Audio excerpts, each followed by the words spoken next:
Hello everyone, welcome to RockShire Gaming. My name is Eric. Today we're going to continue our look at the top 40 games in my collection.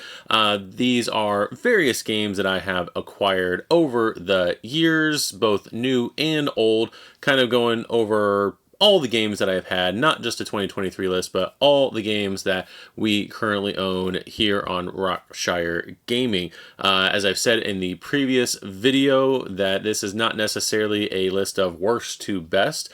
It's just basically my ranking, because in order to do this video, I had to rank them some way. So if a game that you like and have adored for years to decades or whatever is on this list at a lower ranking than you would like, again, just know that I don't hate the game or dislike the game. If I hated or disliked the game, it wouldn't be in my house. So just keep that in mind. Also, the caveat to this list, again, as I said in the previous video, is that these are all games that I have played. We have gotten a lot of games over especially the last year, games that I have unboxed on the channel and talked about on the channel, but unfortunately due to various adult circumstances and whatnot, just have not been able to play. I'm sure a lot of you can relate to the fact that you have all these various games, both board games and video games, that you want to get to, but due to various factors just haven't been able to play. So that does factor into this list. A list next year may include some games that are up on the wall that we have not played this year but might play through next year, things we are planning on going through next year. So if you see any of the awesome games on the wall that we don't talk about during any of these list videos, just know it's because I haven't been able to dedicate the time to play it, or play it the amount of times that I feel comfortable enough with putting it on the list. So with all that said and done, let's dive into number 30. So the number 30 game on the list is a game that that I've played through. I don't see it here. That is right. I don't have the game currently with me because it is being shipped here. Number 30 on our list is going to be Wonderland's War from Druid City Games. Now, this is the one caveat to the list, or one of the caveats to the list, or one of the exceptions to the list, that's what I should say, where it's a game that I own, I've purchased it, it's a game that I have played it, do not have it here in hand. The reason I don't have it in hand is because I backed it during the second Kickstarter, I believe, last year.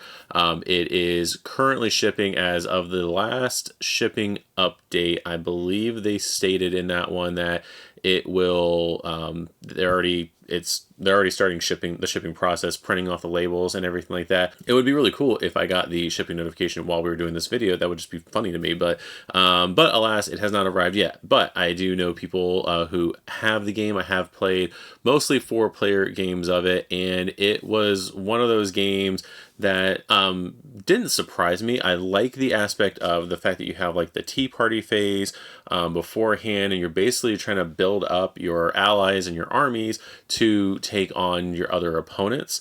I'm very curious once we get it with playing it at lower player counts. Like I said, usually we've played it at 4 players in the past. I haven't tried it out at 2 or 3 players yet. I'm waiting to get my copy to do that. That might adjust the ranking of the game on this list, just because I can definitely see where the fun comes in for the game of the 4-player mode. I'm not sure how attacking the various factions and locations and whatnot and getting points and whatnot, how that will work for the 2 to 3 player experience. So that might change where this goes on the list. However, like I said, the quality of the components, the gameplay itself is very solid. So that is putting it on the list as far as top 40. It's putting it at the 30 mark. Again, more playthroughs for me, because again, I don't have my copy in yet, as well as trying it out. That lower player count will adjust it to whether or not it goes into the 20s or drops further down. But again, from the gameplay I have done of it, very solid game. So that is our number 30 pick, Wonderland's War.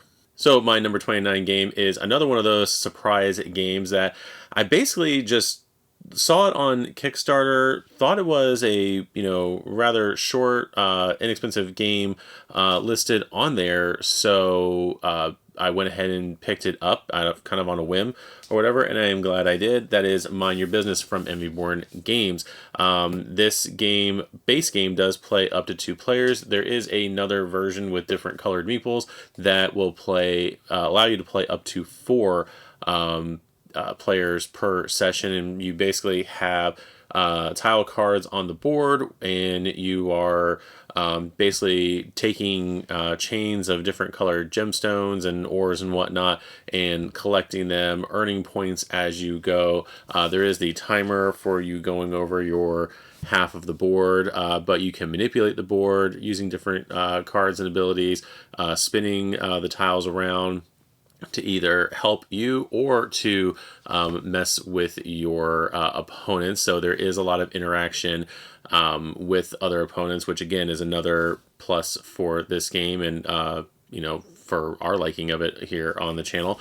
But yeah, this was again one of those games where for its, like I said, low price point and whatnot, and simple box and whatnot, I wasn't expecting a grandiose experience with it, but it was actually pretty cool. The puzzle aspect of it, of not only planning out your current turn, but then also the way the tiles are, trying to plan out your future turns as well, and how you're going to manipulate with the amount of turns you have, how you're going to manipulate the board and whatnot. This again was a very pleasantly surprising game for me. So it's going to be our number 29 pick, Mind Your Business.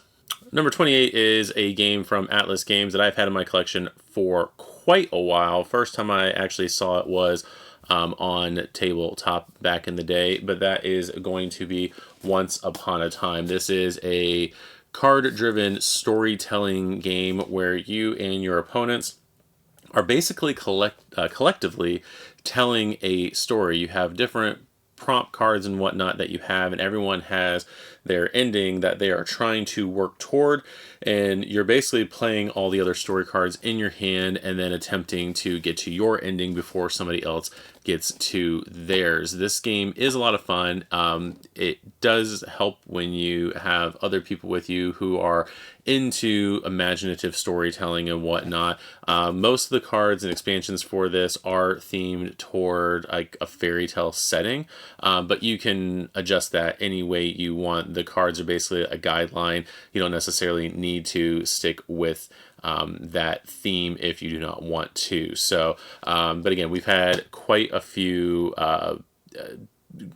positive sessions with this, with different family members in my family. So family members in my family, that was the stupidest sentence to say because it was completely redundant. But like I said, this game is very fun, especially when you get people around the table who love to tell stories and make up stories and have that good improv on the fly. So definitely, if you can find this one, pick it up. There are quite a few expansions available to it that enhance the experience, but Once Upon a Time is going to be our number 28.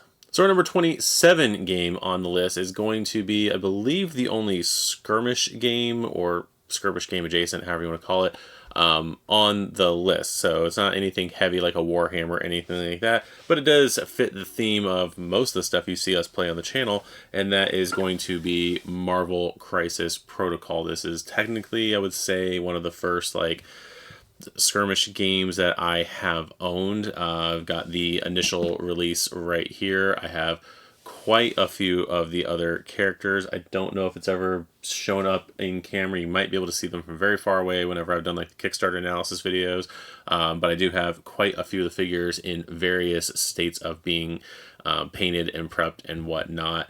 I do love this game. I have a lot of fun with it when we do play it. It's usually James and I who will get together and play this one. It does get a little bit difficult because we don't get to play it as often, so it's just remembering what the different characters do, how they synergize with other characters, and also all the stuff with the various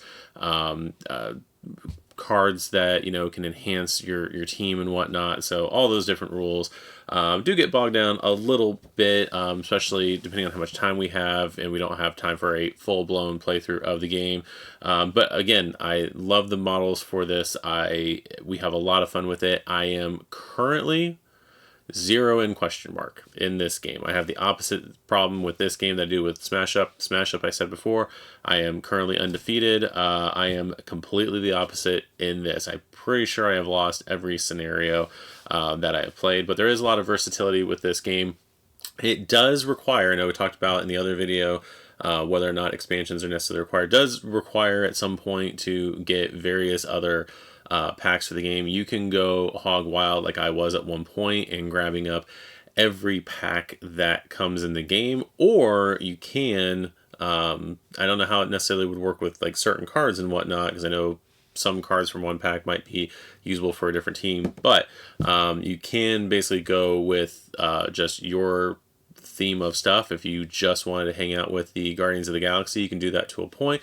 If you want to just collect the X-Men characters, you can do that. There are plenty of various Black Order characters. I know they've added a few more as Guardians into the game, whatnot. You can have a team of just the Avengers. They have loads and loads of team loadouts and whatnot for the game right now. They have greatly approved of it. Like I said, don't have to get every single release for it, but you can if you want, and if you want to have things to paint, there you go.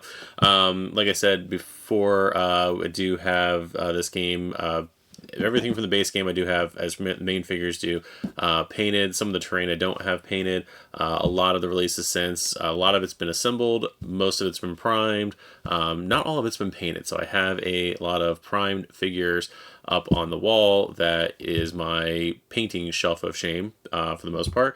But anyway, number 27 here, Marvel Crisis Protocol. I do enjoy this game. I just wish I had a little bit more time to dive into it and play it as much as I want to. Also, before I do leave this one, I do want to point out that they did come out with a new core set. This is the box for the old core set. Don't know if it's actually still available or whatnot. Probably should have looked that up before I started this video, but they did come out with a new core set that has updated versions basically of everything in here. So I'm aware of that. I just still have my original core set box and I haven't bought the new core. So there is that. So let's move on to the next one. So our number 26 game is going to be a very popular game that you can find mostly at Target. I've seen it at a few other places, but that's going to be the main place I usually see it and its expansions. But that is going to be Villainous, specifically the Disney version right here. But they do have a Marvel version of the game as well as the more recent Star Wars version of the game. So if you have a liking for various Disney or Disney-owned properties in board game form, and you want to play as the bad guys of those franchises, Villainous would be the game for you.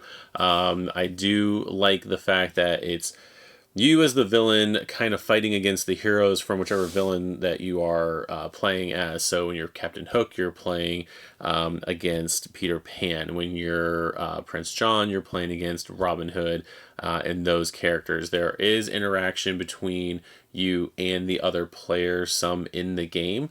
But again, like I said, this is a very fun game.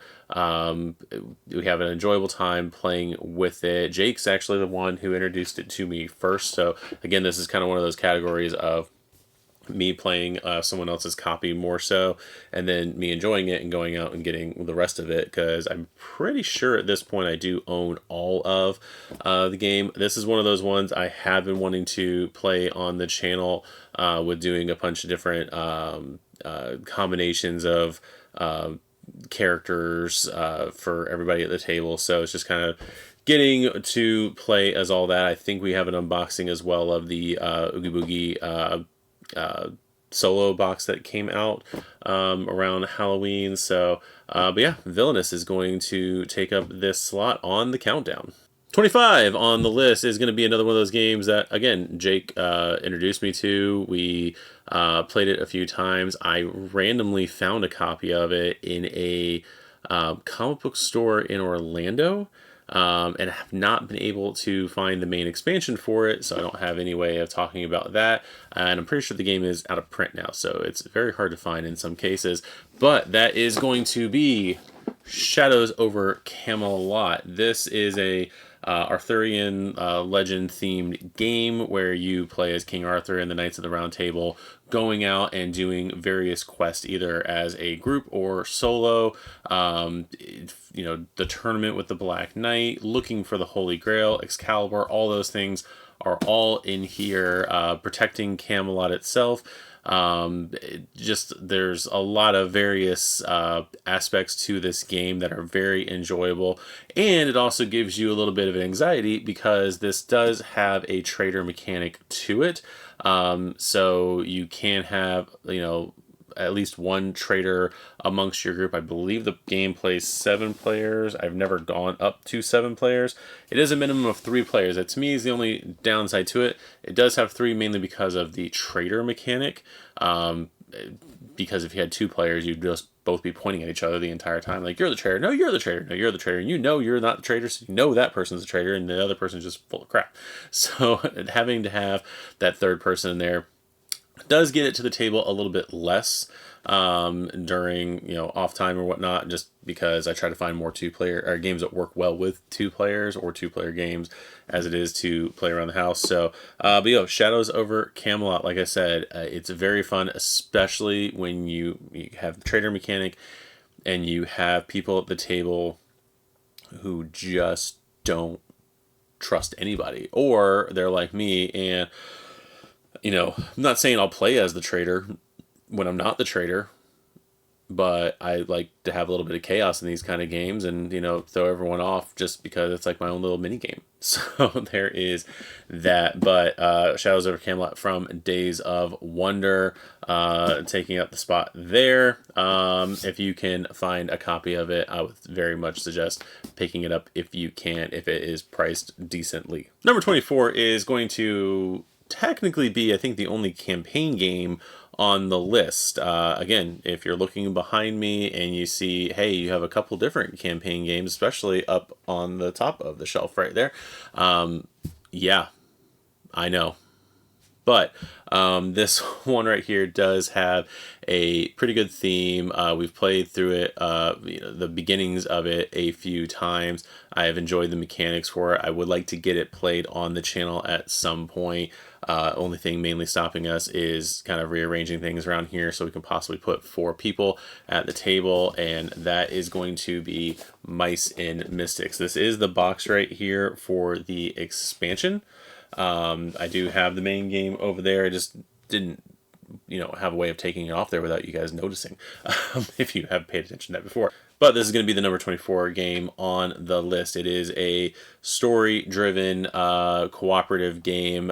Gives very much like D&D light vibes in the fact that there is a story being told. You're not necessarily, you are to a point making role-playing decisions in the game, but you are basically all collectively going through a story. There are a couple of expansions too. We've got the Heart of Glorm right here, and we've got the Dawnwood Tales over on the wall right there, introducing new characters, continuing the story from the original game. But there are, like I said, you are, the story is being told. You are going kind of through the story, but you do have some decisions as far as how you are, not necessarily leveling up in the game, but new abilities that you get when you meet certain thresholds in the game. There's achievements to get in the game as well. Depending on how you're playing, you can play it as you just drop into a chapter and play it as is. You can do it as a campaign. So like I said, it is a very fun game. We have started it with a few different groups. Never been able to fully get the entire campaign played through. It is something that I am hoping to do here on the channel. But yeah, Mice and Mystics, I do enjoy it a lot. I love the story for it, and hoping to get it played for you guys at some point. If that is something you're interested in, let me know down below in the comments if you are interested in that. And that was a message from somebody, and let's get on to the next game. Number 23 on the list is a game that you guys are going to give me crap for the fact that it is still in shrink.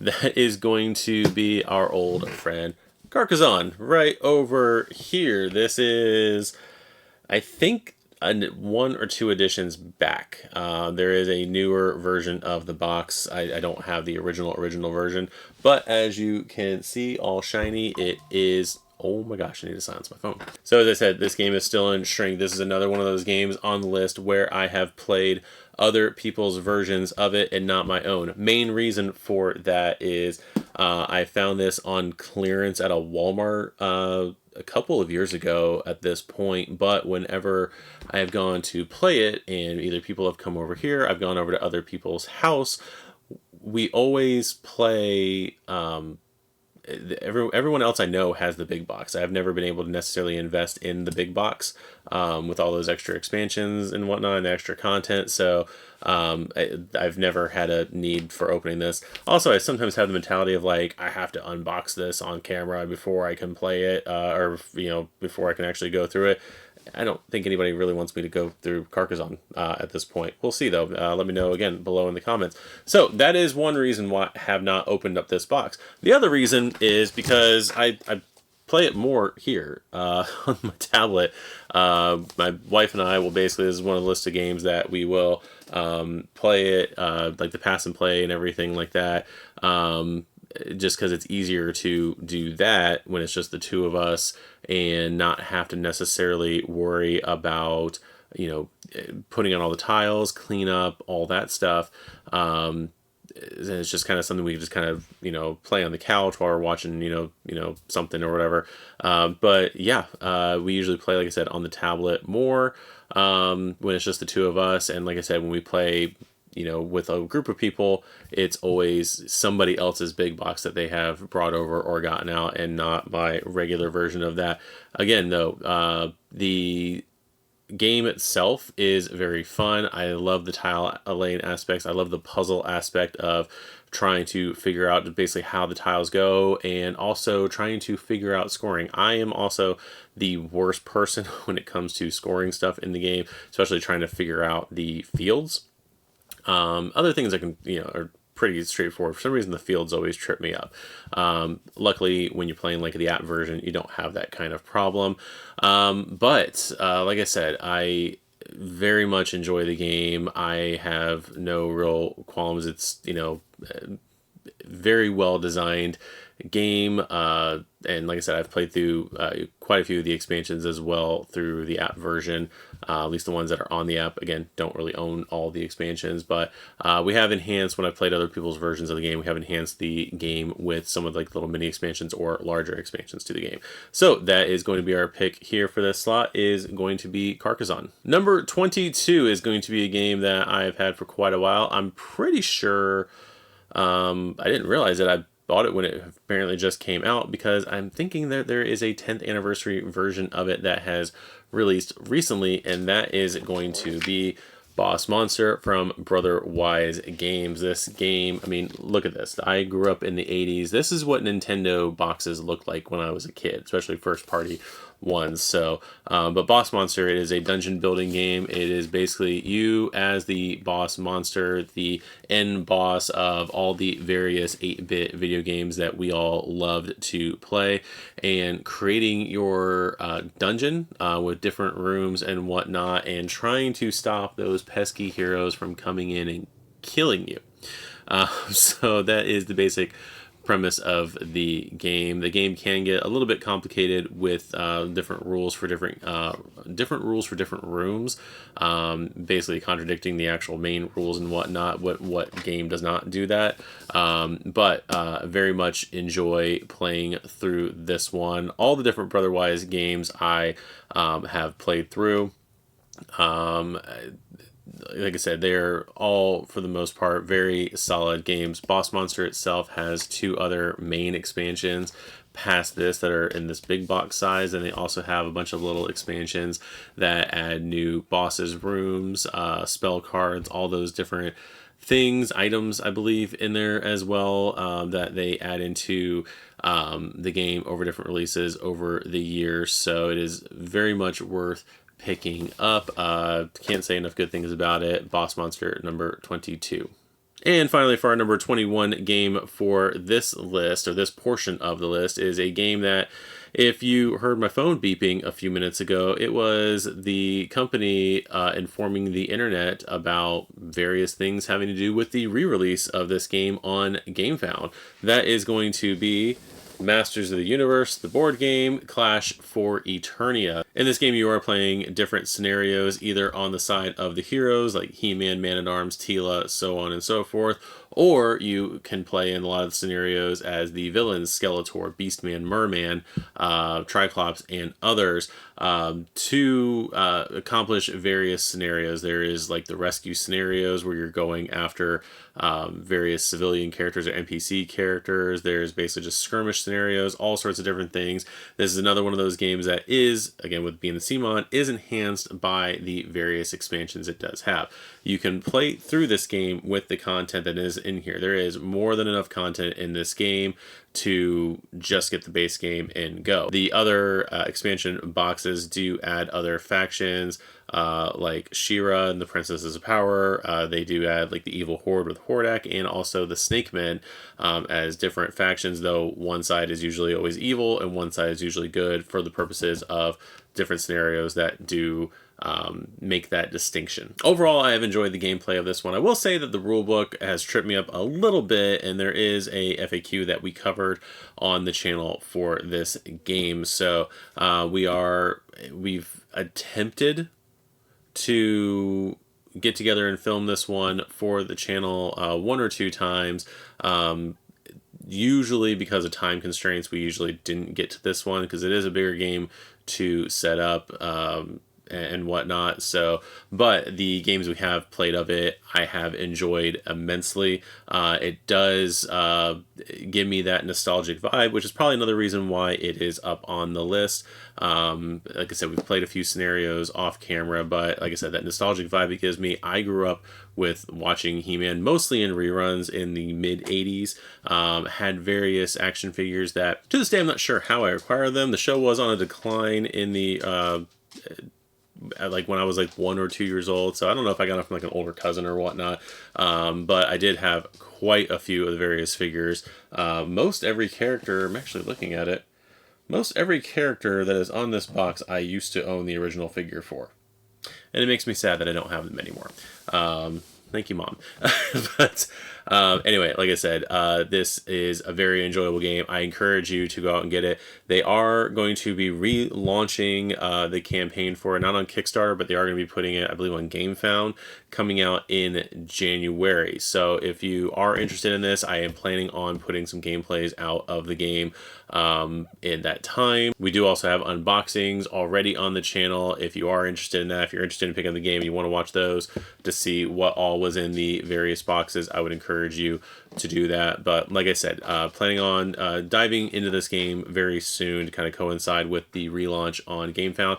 Also, if you already backed the game like me, they are adding in a couple extra characters that they will just be selling those characters without having to buy all the other stuff. And I want to say US shipping is free on that one. I can't remember. But yeah, so this is Masters of the Universe Clash for Eternia, the board game, coming in at number 21. So that is going to be our list of top games, number 21 through 30 out of the 40 that I have listed. If you enjoyed this content, make sure to hit that like button, subscribe to the channel, hit the notification bell to know when we are going to be putting out the rest. Spoiler alert, it will most likely be after Christmas. I do have a few other things that we're going to be doing during that post-Christmas week. This is going to be the only other video coming out this week, potentially.